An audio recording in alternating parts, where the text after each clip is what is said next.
Let's briefly talk about, I don't know. How does this make pay-per-view? I mean, I understand we've got this theme, but is there not anybody in the back who says, okay, guys, here's what we're going to do tonight?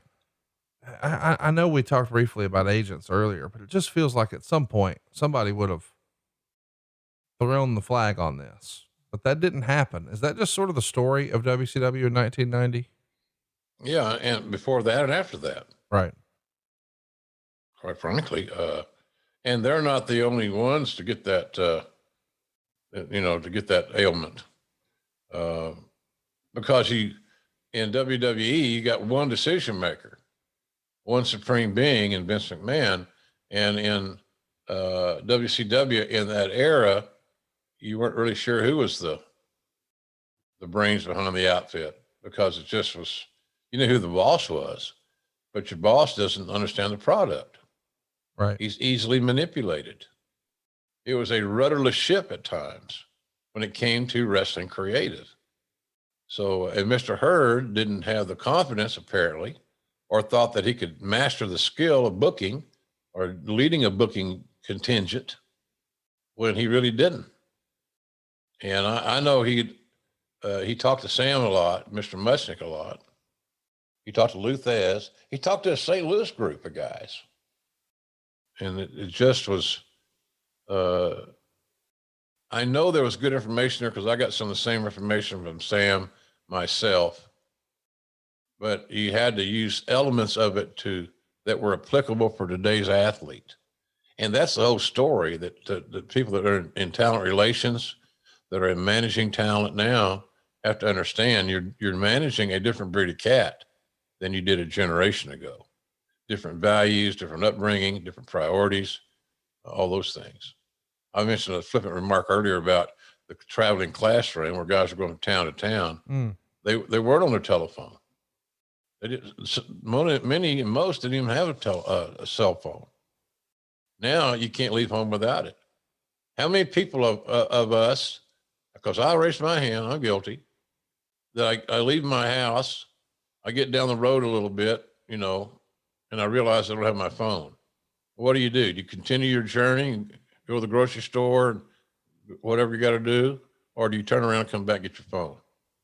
I turn around and come back and get my phone, because in my mind, I believe that, that could be an emergency situation arise. I'd feel bad as hell if I didn't have my phone where I could respond immediately. Or is it because I just want to see what's on Twitter? It's a major thing. And then you didn't have that. So, but Hurd didn't have anybody within the company that he totally trusted. And if you ever chat with him again, that might be something to address. It didn't seem as if Mr. Hurd had anybody in WCW that he could trust. And that was unfortunate. It's sad it was that way. But the business preceded the business, and the legacies of the business, and of all these things in the business preceded Hurd, preceded his reign there. So it was a tough bitch to roll with, quite frankly. And none of these things we talk about going through, and for those of us that were there, actually were there, because I was there for every day of Hurd's reign. I was there when WCW started. I was there the day he left. They hired Kip Fry. The Kip Fry left. Then they brought in the Big Cowboy. And Cowboy actually Cowboy didn't want to be the booker.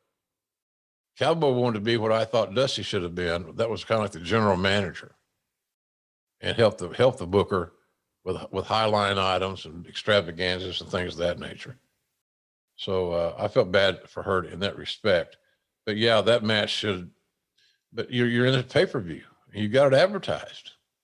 You got to kind of go with it. But he could have been shorter.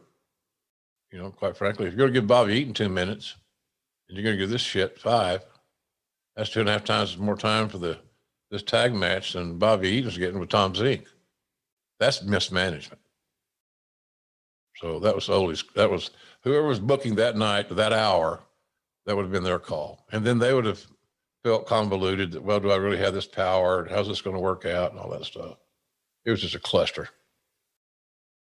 Hey, it's Conrad Thompson. Thanks for checking out the podcast here on YouTube. Be sure to hit the subscribe button and the notifications bell so you get a notice anytime we upload some new content. And go save yourself some money right now. If you're in a 30-year loan or you have credit card debt, it's not a matter of if I can save you money. It's a matter of how much. Find out right now for free at SaveWithConrad.com.